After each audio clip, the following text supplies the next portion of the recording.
चलिए बच्चों, cell chapter की अब रीडिंग आगे अपन कंटिन्यू करते हैं। लास्ट क्लास के अंदर अपन ने राइबोसोम्स और न्यूक्लियस बॉडीज कंप्लीट किया था। आज अपन बात करेंगे यूकैरियोटिक सेल्स की। ठीक है, देखो सबसे पहले जो वर्ड है ना यूकैरियोट, उसको ही बात करें तो यू का मतलब होता है ट्रू, और कैरियोट कैरियोन से आया है, और इस कैरियोन का मतलब होता है न्यूक्लियस।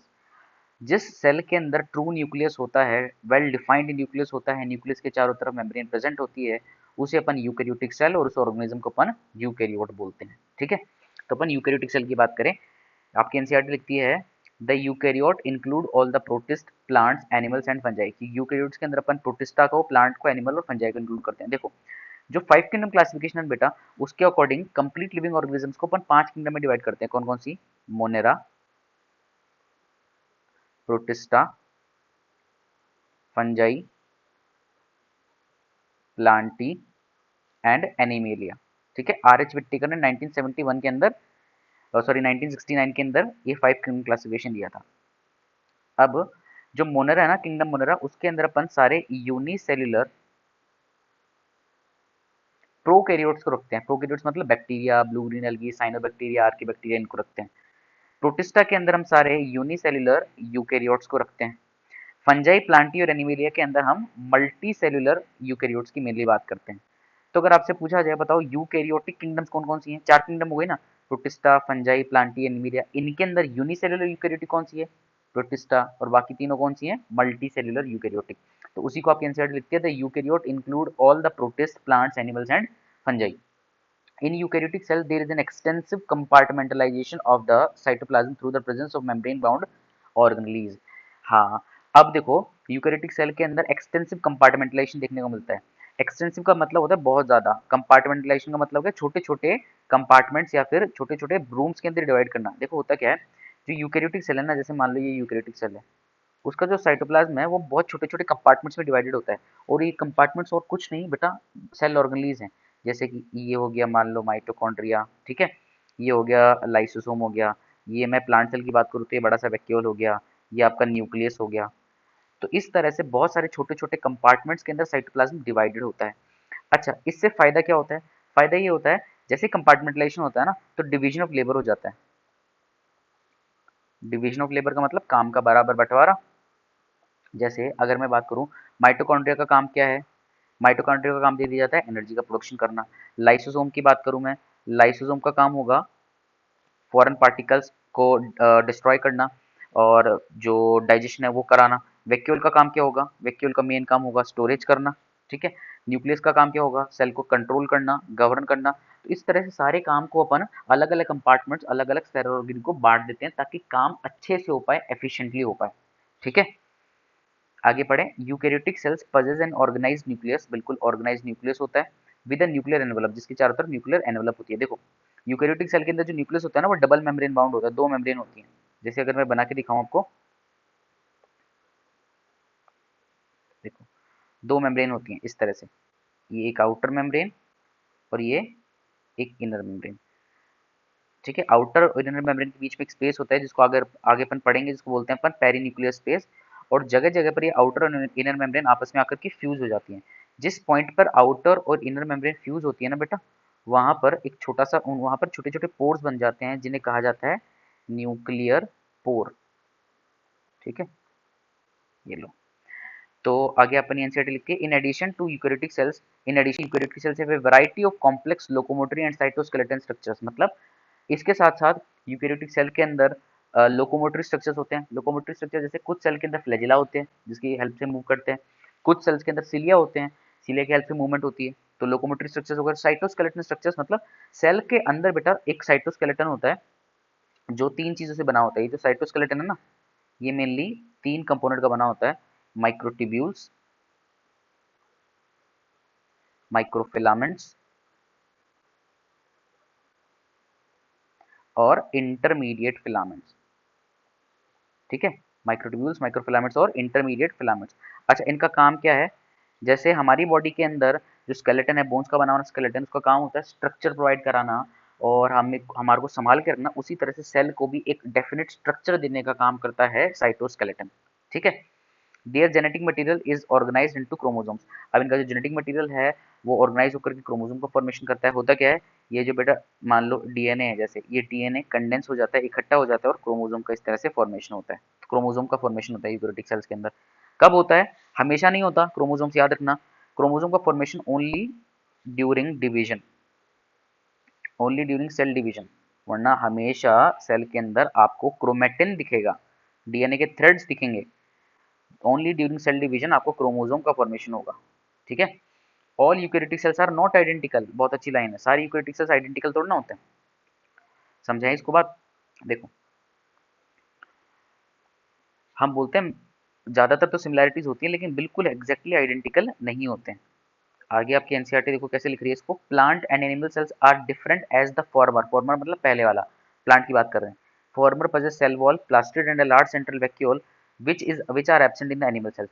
कि भाई सारी यूकेरियोटिक सेल्स एक जैसे नहीं है, एनिमल सेल और प्लांट सेल में डिफरेंस है। प्लांट सेल के अंदर सेल वॉल होती है, प्लास्टिड होते हैं, लार्ज सेंट्रल वैक्यूल होता है, जो कि एनिमल सेल्स में एब्सेंट होता है। ठीक है।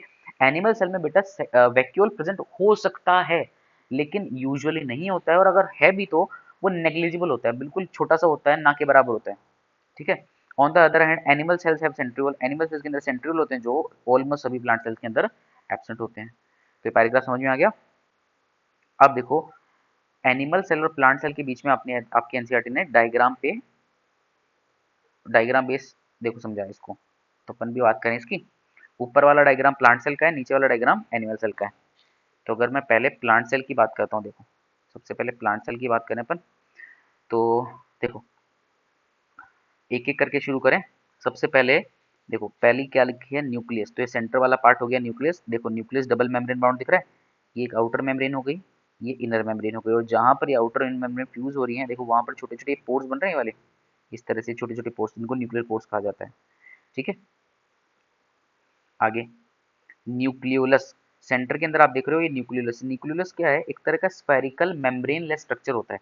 मेम्ब्रेन लेस स्ट्रक्चर मतलब न्यूक्लियस के अंदर ही होता है, कोई मेम्ब्रेन नहीं होती, कोई मेम्ब्रेन नहीं होती। इसका जो कंटेंट है वो न्यूक्लियस के कंटेंट के साथ मिक्स होता रहता है। ये कंटेंट इस तरह से न्यूक्लियोप्लाज्म के साथ, न्यूक्लियस के कंटेंट के साथ मिक्स होता रहता है। गोल्जी अपैरेटस, ये देखो ये क्या है, गोल्जी अपैरेटस। बेटा गोल्जी अपैरेटस का मेन काम होता है पैकेजिंग करना, सब्सटेंसेस की पैकेजिंग करना। ये हो गया न्यूक्लियर एनवलप, अपन ने जो बात करी थी। फिर प्लाज्मा मेम्ब्रेन, अंदर की तरफ देखो ये वाली हो गई प्लाज्मा मेम्ब्रेन या फिर सेल मेम्ब्रेन। ठीक है। बाहर की तरफ देखो ये वाली हो गई सेल वॉल, प्लाज्मा मेम्ब्रेन और सेल वॉल।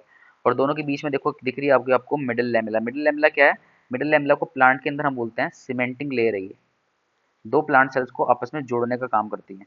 मिडिल लैमेला बेटा मेनली बनी होती है कैल्शियम प्लस मैग्नीशियम पेक्टेट की। ठीक है, कैल्शियम और मैग्नीशियम पेक्टेट की बनी होती है मिडिल लैमेला, प्लांट सेल को जोड़ने का काम करती है। फिर अगली हेडिंग है आपकी वैक्यूल। देखो प्लांट सेल के अंदर सबसे करेक्टरिस्टिक फीचर्स में से एक ही है वैक्यूल, बड़ा सा वैक्यूल होता है। देखो कितना बड़ा वैक्यूल है, हम बोलते हैं कि up to 90% space vacuole occupy कर सकता है। 90% का मतलब 50% भी कर सकता है, 60 भी कर सकता है, 70 भी कर सकता है, इतना बड़ा होता है साइज के अंदर कि अप टू 90%। अच्छा फिर बात आती है कि भाई वैक्यूल इतना ज्यादा बड़ा है क्यों। सिंपल रीजन है, वैक्यूल का काम होता है स्टोरेज करना। देखो प्लांट्स के अंदर, प्लांट सेल्स के अंदर, या मैं बोलूँ प्लांट के अंदर कोई एज सच एक्सक्रीटरी ऑर्गन नहीं है। तो प्लांट का जो भी वेस्ट मटेरियल है ना वो अल्टीमेटली यहीं पे स्टोर होता है वैक्यूल में। इसके साथ साथ यहाँ पर वाटर स्टोर होता है, सैप की फॉर्म के अंदर मिनरल स्टोर होते हैं, है ना। वाटर सैप मतलब कि वाटर प्लस मिनरल्स होता है। कुछ एक्सक्रीटरी मटेरियल्स होते हैं इसके अंदर, पिगमेंट्स होते हैं बेटा, है ना, याद रखना। एंथोक्लोर और anthocyanin, water soluble pigments present होते हैं यहाँ पर। तो वैक्यूल का काम होता है स्टोरेज करना, इस वजह से इसकी साइज बढ़ती चली जाती है। और अल्टीमेटली अगर वैक्यूल की साइज बहुत ज्यादा बढ़ती हुई चली जाएगी ना तो एक टाइम के बाद में सेल बूढ़ा होने लगेगा, सेल की डेथ हो जाएगी, सेल मर जाएगा। ठीक है। फिर ये हो गया माइटोकॉन्ड्रिया। माइटोकॉन्ड्रिया भी डबल मेम्ब्रेन बाउंड होते हैं, दो मेम्ब्रेन होती है, एक आउटर मेम्ब्रेन और ये होती है इनर मेम्ब्रेन। देखो इनर मेम्ब्रेन अंदर की तरफ फोल्डेड है, इन फोल्डिंग्स को बोलते हैं अपन क्रिस्टी। ठीक है, इन फोल्डिंग्स को बोलते हैं अपन क्रिस्टी।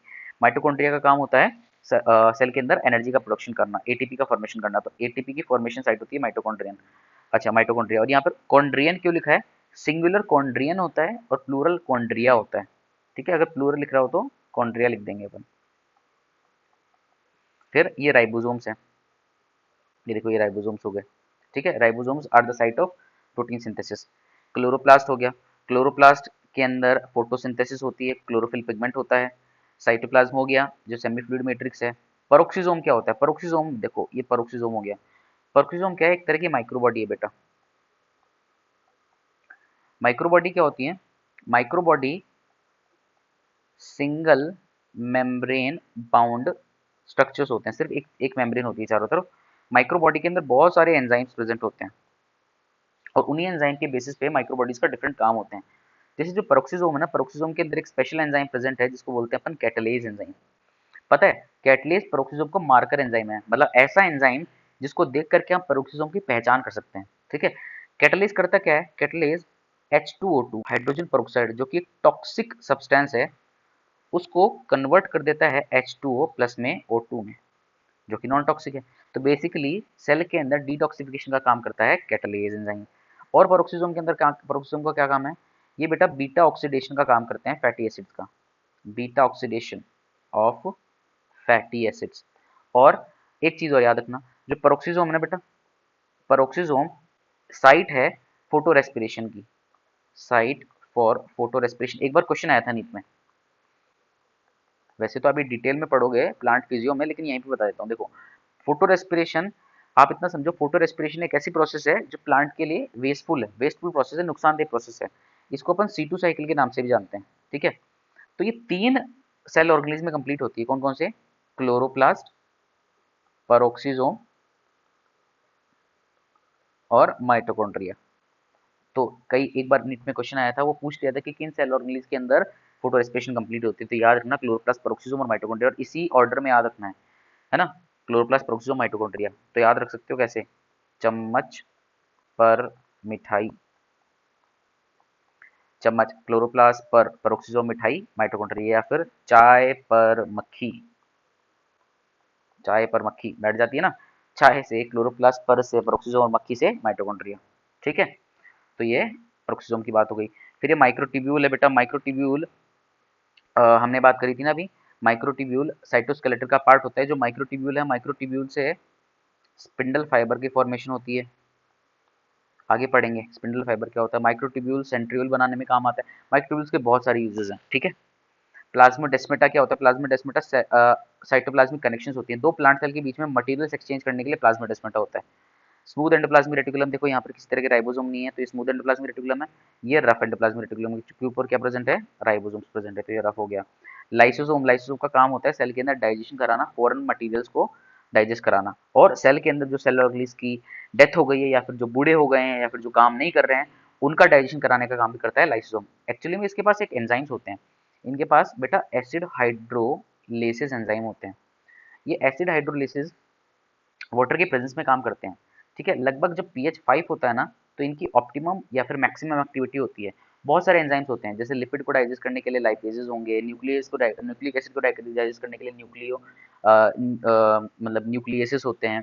ठीक है, कार्बोहाइड्रेट्स के लिए कार्बोहाइड्रेसेस होते हैं। इस तरह के बहुत सारे एंजाइम्स होते हैं। More than 50 type of enzymes lysosome के अंदर प्रेजेंट होते हैं।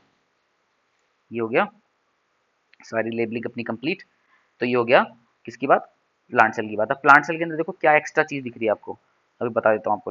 अगर मैं बोलूँ, प्लांट सेल के अंदर देखो अपन ने एक तो सेल वॉल पढ़ी, ये एनिमल सेल में अपन नहीं पढ़ेंगे। और इसके साथ साथ जो मिडिल लेमेला है, एनिमल सेल में मिडिल लेमेला नहीं होता है। और ये जो वैक्यूल है एनिमल सेल में या तो एब्सेंट होता है या तो नेग्लिजिबल होगा। और क्लोरोप्लास्ट एनिमल सेल में नहीं होता है, प्लांट सेल का ही फीचर है। और क्या बेटा, इसके साथ साथ वैक्यूल हो गया। ठीक है, तो ये अब अपन प्लांट सेल के बाद एनिमल सेल की बात करते हैं। तो ये जो एनिमल सेल है, एनिमल सेल के अंदर भी अगर मैं लेबलिंग की बात करूं, तो देखो ऊपर की तरफ माइक्रोविलाई दिखा रखे हैं। माइक्रोविलाई क्या होते हैं? देखो, कुछ सेल्स होती है ना, जैसे आपने पढ़ा हो इंटेस्टाइन के अंदर जो सेल्स होती है, वो वहाँ पे आपने देखा हो कि वहाँ पे माइक्रोविलाई प्रेजेंट होते हैं। माइक्रोविलाई का बेसिकली काम क्या होता है? ब्रश बॉर्डर अपीयरेंस के होते हैं, है ना? और इनका एक काम होता है एब्सॉर्प्टिव सरफेस एरिया को इंक्रीज करना। तो एब्सॉर्प्टिव सरफेस एरिया इंक्रीज होता है जिससे एब्जॉर्प्शन इंक्रीज हो जाता है। प्लाज्मा मेम्ब्रेन, बिल्कुल सेल वॉल एब्सेंट होती है यहाँ पर। सेंट्रियोल, सेंट्रियोल सिर्फ एनिमल सेल के अंदर है, प्लांट सेल के अंदर नहीं है। और सेंट्रियोल क्या है? सेंट्रियोल वो स्ट्रक्चर्स हैं जो सेल डिवीजन के अंदर हेल्प करते हैं। ठीक है, देखो सेंट्रियोल, ये देखो बेटा सुनो, ये एक सेंट्रियोल है, इस तरह से सिलेंड्रिकल स्ट्रक्चर होता है, ये एक सेंट्रियोल है, ये दूसरा सेंट्रियोल है। ये दोनों सेंट्रियोल आपस में 90 डिग्री के एंगल पे होते हैं। और ये दोनों सेंट्रियोल और थोड़ा सा सराउंडिंग साइटोप्लाज्म साथ में मिलकर के कहलाता है सेंट्रोजोम। ठीक है, दोनों को साथ में अपन कह देते हैं सेंट्रोजोम। ठीक है, सेंट्रियोल के अंदर याद रखना, सेंट्रियोल के अंदर अगर अपन आगे चल के पढ़ेंगे भी 9+0 अरेंजमेंट होता है माइक्रोट्यूब्यूल्स का। ये माइक्रोट्यूब्यूल्स का बना होता है 9+0 अरेंजमेंट, 9 पेरिफेरल ट्रिपलेट्स और सेंटर के अंदर 0 माइक्रोट्यूब्यूल्स होते हैं। ये समझाएंगे अपन। ठीक है, अभी बस इतना याद रखो, ये सेंट्रियोल होगा। इसका काम क्या होता है? इसका काम होता है ड्यूरिंग सेल डिवीजन। ठीक है, तो सारे स्पिंडल फाइबर यहीं से जुड़ते हैं, यहीं से निकलते हैं और फिर क्रोमोसोम पे जाकर जुड़ते हैं। देखो ऐसा कुछ होता है, जैसे मैं बना के दिखाऊं, ये आपने सेल बनाई, तो ये देखो इस तरह से ये जो सेंट्रियोल है ना, ऐसे ये सेंट्रियोल होते हैं और ये क्रोमोसोम्स हैं। तो ये जो क्रोमोसोम्स हैं, ये क्रोमोसोम्स स्पिंडल फाइबर से अटैच होते हैं। स्पिंडल फाइबर अल्टीमेटली निकल कहाँ से रहा होता है बेटा? ये सेंट्रियोल से निकल रहा होता है। तो क्रोमोसोम्स को सेपरेट कराने के अंदर सेंट्रियोल का रोल होता है। फिर परोक्सिसोम हो गया, अपन ने बात कर ली। लाइसोसोम की बात कर चुका हूँ मैं, राइबोसोम की बात कर चुका हूँ मैं। ठीक है, माइटोकॉन्ड्रियन की बात कर चुके हैं, रफ एंडोप्लाज्मिक रेटिकुलम, साइटोप्लाज्म की बात अपन ने कर ली, न्यूक्लियस की बात अपन ने कर ली, वही डबल मेम्ब्रेन बाउंड होगा। ठीक है, पोर्स प्रेजेंट होंगे। न्यूक्लियोलस की बात कर ली, न्यूक्लियर एनवेलप की बात कर ली, स्मूथ एंडोप्लाज्मिक रेटिकुलम की भी बात अपन ने कर ली है। गोल्जी एपैरेटस भी अपन ने बात कर ली थी, पैकेजिंग का काम करता है मेनली। गोल्जी एपैरेटस के अंदर याद रखना 2 फेज होते हैं। जो फेज देखो समझाऊं, देखो 2 फेज होते हैं गोल्जी के। ये वाला जो फेस है ना, ये वाला फेस देखो, ये न्यूक्लियस की तरफ है तो इसको सिस फेस बोलते हैं, फॉर्मिंग फेस बोलते हैं। और जो फेस न्यूक्लियस से दूर होता है, सेल मेम्ब्रेन की तरफ होता है, इसको अपन ट्रांस फेज बोलते हैं। ट्रांस फेज बोल लो, मैच्योरिंग फेज बोल लो। ठीक है, तो ये भी याद रखना। तो ये हो गई प्लांट और एनिमल सेल के बीच में डिफरेंस। अब इसके बाद में अपन नेक्स्ट वीडियो के अंदर बात करेंगे बेटा सेल मेम्ब्रेन की। ठीक है, तो आज के लिए इतना ही रखते हैं। आपको कोई डाउट हो तो आप कमेंट बॉक्स पे लिख दिया करो, मैं आपका डाउट कमेंट में सॉल्व कर दूंगा। और हम कोशिश कर रहे हैं कि 2-3 दिन बाद में अपन शुरू करेंगे डिटेल में, इन डेप्थ लेक्चर्स शुरू करेंगे एमबीआई के, मॉलिक्यूलर बेसिस ऑफ इनहेरिटेंस के। ठीक है, मॉलिक्यूलर बेसिस ऑफ इनहेरिटेंस के अपन डिटेल लेक्चर शुरू करेंगे। अच्छा, हर चीज़ कवर कराएंगे, कोई ऐसी पॉइंट नहीं है जो छोड़ दूंगा, या फिर कोई ऐसा पॉइंट नहीं है जो पढ़ाने के बाद में नहीं आएगा, समझ नहीं आएगा, या फिर नीट में जिससे सवाल नहीं बन पाएंगे। सारी चीज़ें करा देंगे, हर तरह क्वेश्चन करा दूंगा।